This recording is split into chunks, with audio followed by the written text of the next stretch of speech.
Gloria a Dios, bienvenido a su programa Palabra y Profecía. Está con usted nuevamente el pastor Edgardo Hernández. Gracias por dejarme entrar a sus hogares y gracias por la sintonía y los reportes de la misma que tenemos en toda la ciudad de Barrancabermeja. Gloria a Dios. Hoy tenemos un nuevo tema para compartir y es el engaño. El engaño.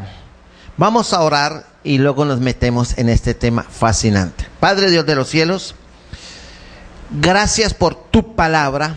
Gracias porque tu palabra nos trae visión para vivir.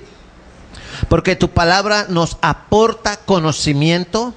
Tu palabra nos da un desafío, nos traza un parámetro, nos da una línea para seguir. Y tu palabra nos reta. Tu palabra nos exhorta, nos edifica, nos consuela, nos sana si es necesario y trae liberación. Y tu palabra, Señor, trae consuelo, esperanza. Y tu palabra es vida para aquel que la quiere recibir con un corazón sensible.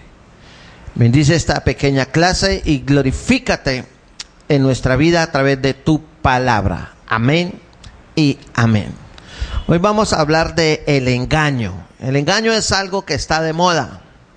Usted ve este país, los grandes líos jurídicos, todos se basan en el engaño. Y todo empezó en el Edén. El Edén es la base donde se desarrollan todas las vertientes del dolor, de la victoria y la tragedia del ser humano en el Edén. Por eso usted no puede dejar de leer el Antiguo Testamento, especialmente el libro de Génesis. Si usted quiere comprender la vida del hombre, quiere comprender la historia, quiere comprender el quehacer del ser humano bajo del sol, el porqué de tantas situaciones inverosímiles, guerras, situaciones de desastre, todo converge al libro del Génesis. Por eso, usted debe entender qué significa la palabra engaño. Engañar significa estafar a las personas, embaucarlas, burlarse de ellas, hacerles creer a una persona algo que parece cierto, pero que a la hora de la verdad es falso. Usted ve algo que engaña, por ejemplo, la ilusión óptica, los señores magos ahí hacen creer que son reales los trucos, pero es un engaño. Ahora la pregunta es, ¿vive usted engañado? ¿Está usted engañado? ¿Lo tienen engañado? ¿Está engañando usted a alguien? ¿Cómo está el engaño en esta sociedad? ¿Cómo está el engaño en su casa? Por eso usted debe decir, no, yo me las sé todas. Vea, cualquiera de nosotros puede ser fácilmente engañado. La mayoría de la gente piensa, yo no estoy engañado. No. Engañado vive usted que cree eso. Quiero que tomen su Biblia. Por favor, le pido a mi secretaria que me alcance la Biblia. Vamos a ir a Mateo capítulo 7, versos 13 y 14. Y tenga su Biblia a la mano porque vamos a hacer un buen recorrido bíblico. Gloria a Dios, gracias. Mateo capítulo 7. Busquen su Biblia, Mateo capítulo 7. Verso 13 y 14. Que dice así, vea. Mateo 7. 13 y 14. Entrad por la puerta ¿qué? Estrecha. Porque ancha es la puerta y espacioso el camino que lleva a la perdición, y muchos son los que entran por ella. Y el 14, porque estrecha es la puerta y angosto el camino que lleva a la vida, y pocos son los que la hallan. Entonces la gente cree que en su mayoría que no está engañada. ¿Por qué? Porque como la gente ve que hay multitudes haciendo la misma cosa, creyendo la misma cosa. Y entonces eso lo lleva a concluir, eso está bien, si lo hace Raimundo y todo el mundo, ese es lo correcto. Pero la gente no entiende. Mire, quiero que váyase para Proverbios, libro de Proverbios, capítulo 14. Y fíjese en el versículo 12, Proverbios 14, 12, dice algo que como que nos aterriza. Proverbios 14, 12, dice así: hay camino que al hombre le parece ¿qué? Derecho, pero su fin es camino de muerte. ¿En qué camino está usted? Cada que usted se pregunta, ¿en qué camino? Porque al fin y al cabo usted puede ser de estrato 1 o de estrato 7, no importa. No importa su condición intelectual o socioeconómica o política. Usted al final solamente puede estar en uno de estos dos caminos. En el camino ancho donde va Raimundo y todo el mundo, y en el camino angosto donde pocos quieren estar, que es el camino de Cristo. Y uno de los grandes errores que comete la gente es que confunden la relación con Cristo Jesús con la religión. Y eso es un engaño. Por eso la religión es un gran fraude. Porque la religión coge a Dios, coge su palabra, la manipula y explota a la gente. Y la religión se abroga la arrogancia de decirle a la gente: vea, si usted no hace como yo le digo, si usted no se sujeta a mis normas, a mis visiones, a mis directrices divinas, usted no logrará entrar al paraíso. Y la gente cree eso. Y por eso la gente pelea y se hace matar, porque dice: ya descubrí la verdad. Cuando la misma escritura dice: sea Dios veraz y todo hombre mentiroso. Y todo hombre que esté al frente de una religión proclamando yo tengo la verdad, está engañando al mundo sin ningún tipo de sangre en la cara. O sea, es una persona descarada. Por eso, a través de la Biblia usted debe ir descubriendo si usted está engañado, está siendo engañado o está engañando a alguien. Mateo, volvamos otra vez a Mateo. Mateo 24, versículo 4. Mateo 24, 4 dice: respondiendo Jesús les dijo, mirad, Jesús mismo dijo en su ministerio terrenal, mirad que nadie os engañe. ¿Por qué? Porque él quería ilustrar la ceguera espiritual que le permitía a los fariseos fijarse en cuestiones triviales mientras pasaban por alto cosas de enorme importancia. Él les dijo: ustedes colan el camello y se colan ¿colan qué? ¿Aló? ¿Qué es lo que colan los vosotros coláis? A ver, ayúdenme.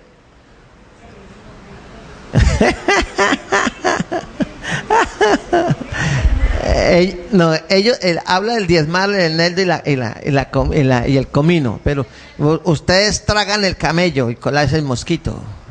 Entonces, no, los fariseos eran especialistas para engañar a la gente con la ley y se inventaron 630 y pico de normas por encima de la ley.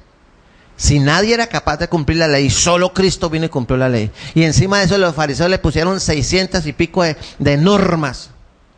¿Quién iba a ser salvo? Ellos vivían engañando a la gente y montaron tremendo negocio. Y ese negocio se expresa cuando Jesús va por primera vez al templo y ve el engaño en que está siendo sometido su pueblo. Y tenían un mercado persa. Allá vendían de todo, como en botica. ¿Y Jesús qué hizo? Se puso furioso, cogió un lazo, hizo como una especie de juguete, y cogió y empezó a azotar a la gente, volcó las mesas de los cambistas y dijo en forma tajante: mi casa es casa de oración y vosotros la habéis hecho cueva de ladrones. ¿Qué estaba diciendo? ¿Qué es un ladrón? Un engañador que con astucia usurpa, sonsaca, quita a la buena o a la mala las cosas que él tiene por objetivo o le interesan a él, sin importarle el deprimento de la persona afectada por su acción. Entonces los señores fariseos eran unos grandes engañadores. Y en la palabra nos dice que en los últimos días vendrán tiempos de mucho engaño. Vayamos a Mateo 24 del verso 5 al 11. Ahí enseguida dice: porque vendrán muchos en mi nombre. Ya llegó ese tiempo. Diciendo: yo soy el Cristo, y a muchos se engañarán. Como José Luis Miranda, creciendo en gracia. Y oiréis de guerras y rumores de guerras, lo que está pasando en Siria, el desangre de Siria, el desastre de lo que es la primavera árabe, la guerra que hubo ahorita de 3 y 4 días entre Gaza, el pueblo palestino, e Israel. Y si usted observa cuidadosamente, le presta atención a las noticias internacionales, las noticias internacionales están parcializadas, están sesgadas. Todo lo que presentan es que Israel bombardeó, que Israel mató, que Israel destruyó, que Israel esto, que Israel aquello, y que Israel, todo es contra Israel. Pero nunca muestran los desastres que hacen los cohetes que mandan los señores de Hamas, los coayudadores de Al-Fatah. Ellos no, eso no hacen, ellos no presentan esa situación, ellos no presentan los judíos también que quedan heridos, ellos no presentan las casas derribadas por los cohetes. alcazán que mandan los señores palestinos. Ellos no me presentan. ¿Por qué? Porque estamos en tiempo del antisemitismo, estamos en tiempo de que el mundo se vuelque todo en contra del pueblo de Israel. Por eso la iglesia de Cristo tiene que orar por el pueblo de Israel. Amén, porque el pueblo de Israel es el reloj profético de Dios sobre la tierra. Y lo que le pasa a Israel afecta a todo el mundo. Lo que le pasa a Israel afecta, alerta a la iglesia del Señor. Por eso usted no puede creer todos los engaños que le vienen diciendo en las noticias de que solamente el depredador, el monstruo de la guerra del oriente se llama Israel. No, los monstruos son otros. Porque si a mí me atacan, yo tengo derecho a defenderme. Y hasta eso lo cuestionan los señores de los derechos humanos. Y lo salen los grandes debates en las grandes cadenas de televisión, acusando a Israel de violar los derechos humanos. ¿Y ellos qué hacen? ¿Qué fue la lluvia de cohetes? Más de 200 cohetes mandaron sobre Israel. Pero la prensa no mira, sino que Israel mandó un cohete y destruyó 5 casas. Condena abiertamente que el líder de Hamas fue asesinado por la inteligencia. Y ellos dicen, qué monstruos. Pero no condenan 200 y pico de cohetes que cayeron durante más de 72 horas en la tierra del Señor. Estamos en tiempos de engaño. Ahora, sigamos leyendo. Porque se levantará nación contra nación, usted lo ve allá. En Nicaragua se levantó en una decisión terrible de la Corte Internacional. Le dan a usted el terreno, pero por el agua usted tiene que pagar para entrar. Imagínese. Eso no tiene sentido. O sea, tanto estudio, tanto doctorado, tanta legislatura, tanta jurisprudencia para cometer una defecio. Pero eso le pasa a Colombia, ¿por qué? Por no tener una política internacional coherente. Por vivir engañada, confiando que iba a ir a la corte y iba a salir en columna y ellos iban a llenar de gloria. Pero hay caminos, ese camino le pareció fácil a Colombia y terminó avergonzada. Y si usted mira históricamente, Colombia ha perdido más de la mitad, el 50% de su territorio original. Tiene que mirar la historia para que usted se dé cuenta que Colombia ha perdido, haga cuenta, media Colombia ha sido ya perdida en los tribunales y dada por hombres sin patriotismo que no aman su patria, que no la sienten. Han entregado, como entregaron a Panamá, a los monjes, como entregaron parte del territorio venezolano a los señores de Venezuela, perdónenme la redundancia, hace más de 150 años. Como entregaron el Golfo de Coquibacoa, que pertenece a Colombia. Pero aquí no, aquí lo único que Colombia es, bueno, qué tristeza, nuestro país tan hermoso, tan poderoso, tan productivo, pero carente de tanto liderazgo, de patriotismo. ¿Qué le cuesta salir al presidente y a salir a la corte? La corte colombiana no se ha pronunciado. El presidente de la corte no se ha pronunciado. La judicatura no se ha pronunciado. Ningún militar que dice amar a Colombia y sentir el patriota Colombia, ¿sí?, se ha pronunciado. No aceptamos la determinación de la Corte Internacional. Porque aquí todo se regala, porque aquí todo es fiesta. Los señores ministros y todos los negociadores debían renunciar y tener responsabilidad política y hasta judicial por haber hecho lo que hicieron. Pero aquí no pasa nada, aquí no pasa nada. Este es el país del Sagrado Corazón de Jesús, en vos confío. Y hagámoslo. Sigamos leyendo. Muchos tropezarán y se entregarán unos a otros y unos a otros se aborrecerán y muchos falsos profetas se levantarán y engañarán a muchos. Y en el verso 10:9 dice, y entonces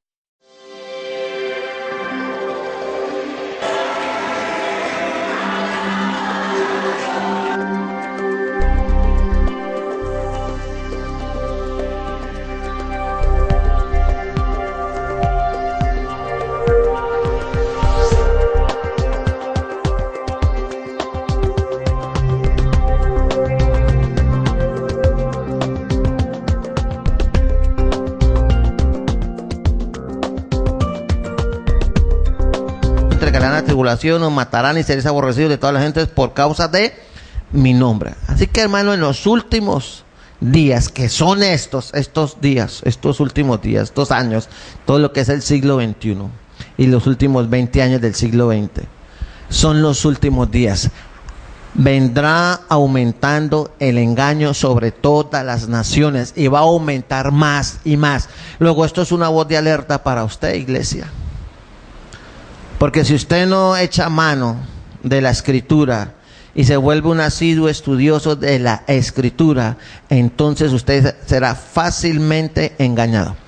¿Por qué entró por la puerta grande la doctrina de la prosperidad, la confesión positiva, la metafísica, la visualización? ¿Por qué entró por la puerta grande? Porque el pueblo no estaba preparado en el conocimiento de la Escritura. Y llegaron grandes predicadores carismáticos muy famosos, muy rimbombantes, y trajeron la moda esa. Y la iglesia cayó redondita, y muchos líderes están usufructuando y enriqueciendo con el trabajo de otros. Y Dios no mandó a los líderes a hacerse ricos, mandó a predicar el evangelio y a hacer rica a la gente con el conocimiento de la gloria de Dios. Amén. Segunda de Timoteo, capítulo 3, verso 13. Segunda de Timoteo 3, 13, que dice así: vea. Mas los malos hombres y los engañadores irán de mal en peor, engañando y siendo engañados. Entonces hay quienes engañan y hay quienes que son engañados. ¿Usted es un engañador o está siendo engañado?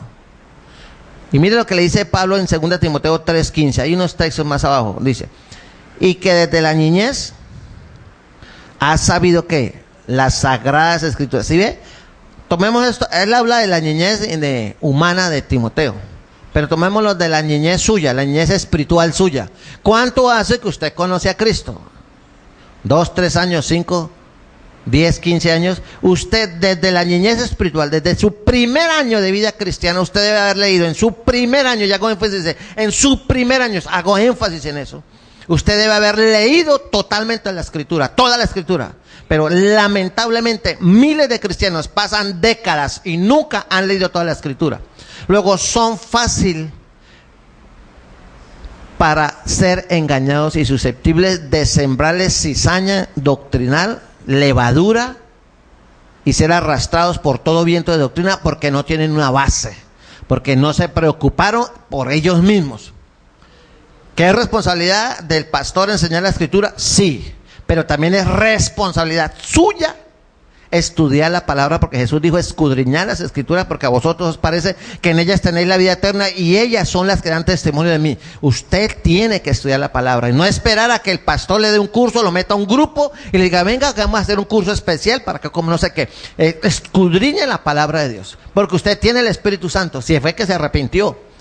Porque si para usted la iglesia es un club social donde viene a disfrutar, a desfilar, y a que lo miren o a que la miren, y a hacer alarde de su figura, hacer alarde de su pinta, hacer alarde de sus joyas, hacer alarde de no sé qué, a usted no le ha amanecido. Usted necesita ser un asiduo estudiante de la palabra si quiere sobrevivir en este durísimo y terrible camino que es el evangelio de Cristo, porque es angosto es el camino. Y pocos son los que lo hallan. O sea, si quiere ir como Raimundo y todo el mundo, hay iglesias que están en el camino ancho hace años predicando el evangelio que a la gente le gusta. Tendrán comezón de oír y se amontonarán maestros conforme a sus concupiscencias, y están predicando el evangelio light, el evangelio chévere, el evangelio que no me incomoda, el evangelio que me hace sentir bien. Pero el evangelio no es para hacer sentir a nadie bien. El evangelio es para denunciar la condición del hombre delante de Dios y lo que Dios demanda delante del hombre a través de su palabra y a través de la expiación de Cristo en la cruz del Calvario. Si usted no lee la Biblia, usted jamás sabrá cuál es el plan de Dios y a dónde irá usted. Y lo triste es que muchos cristianos, miles de cristianos, van a ir a la condenación eterna con la Biblia bajo el brazo, y quizás en el infierno van a querer leer la palabra. Será demasiado tarde. Por eso, si oyeres hoy su voz. Amén. Entonces miremos en segunda de Juan, versículo 7. Y pregúntese cuántos engañadores han salido por el mundo. Segunda de Juan, versículo 7. Mire, segunda de Juan, versículo 7, dice así: porque muchos, ¿cuántos engañadores han salido? Muchos engañadores han salido por el mundo, que no confiesan que Jesucristo ha venido en carne. Que esto, ¿quién esto hace? Es que el engañador, ¿y quién? Y el anticristo. Entonces, mire la situación, que hay muchos, pero muchos engañadores. Ahora, hay unos pocos como Timoteo. Yo le aconsejo a usted, sea usted como Timoteo, que no están engañados. ¿Por qué? Porque conocen la palabra, conocen la palabra. ¿Dónde está la palabra? ¿Dónde le decía Pablo a Timoteo? Que de niño, ¿qué? ¿Conoces qué? Las escrituras. Si usted no conoce la Biblia, usted es fácil de engañar, fácil de embaucar. Ahora, miremos, como les dije al principio, el asunto de Eva. Eva fue la primera persona sobre la tierra que fue engañada.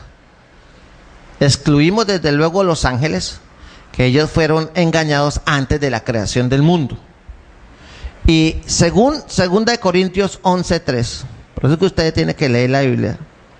2 Corintios 11:3. 2 Corintios 11:3.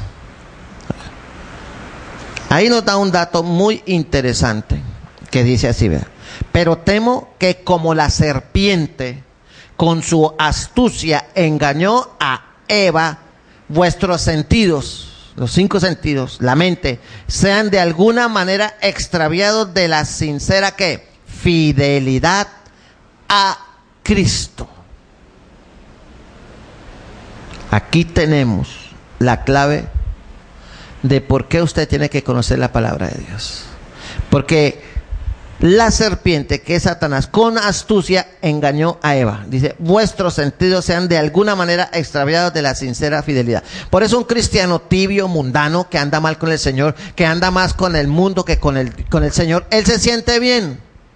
Él sabe que está mal, pero el Espíritu Santo ya no lo redarguye. ¿Por qué? Porque él se siente bien, porque tiene los sentidos de alguna manera extraviados. O sea, ve las cosas derechas cuando está torcido. Y no entiende que su camino va directo a la perdición y que está al borde del juicio de Dios. Porque si llega a morir en esa condición, porque nadie tenemos la vida comprada, imagínese usted qué pasará con ese cristiano. Entonces, el engaño es fuerte. Si Eva fue engañada, ¿será que usted y yo no podemos ser engañados? Claro que sí, claro que sí. Vámonos entonces para Génesis capítulo 1. Vámonos para Génesis capítulo 1. Busque ya su Biblia. Primer libro de la Biblia, mano izquierda. Génesis capítulo 1. Gloria a Dios. Ahora mire lo que dice.